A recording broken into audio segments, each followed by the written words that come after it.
भुवनेश्वर ओईवेटी राज्य सरकार नियुक्ति मेला अनुष्ठित कार्यक्रम में मोट 812 जन को नियुक्ति पत्र बांटी मुख्यमंत्री मोहन चरण माझी जो स्वास्थ्य और परिवार कल्याण विभाग 442 जन आयुष आसिस्टांट कृषि और कृषक सशक्त विभाग 33 जन सहकारी उद्यान कृषि अधिकारी 65 मृत्तिका संरक्षण संप्रसारण कर्मी और खनि और भूतत्व विभाग में 198 जन को नियुक्ति प्रदान कर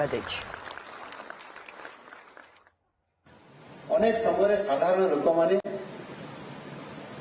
निजर विभिन्न समस्या समाधान पाई विभिन्न काम पाई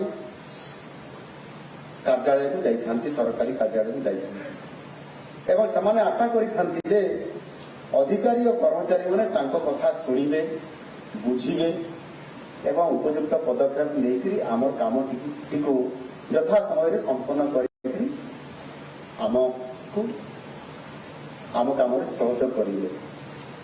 एणु निश्चित भाव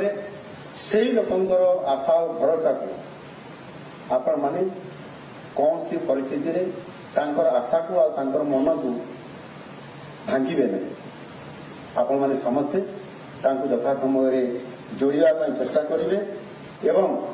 आपण मान को जहाँ भी दायित्व दि जाए से निजर दायित्व अनुसार आपण माने निजर प्रत्येक निष्पत्ति एवं प्रत्येक जनमंगल कार्य को आपण माने से आधारित करने उचित जहाँकि आपण माने करेंगे बोली आपण मान पाखे आशा रखी।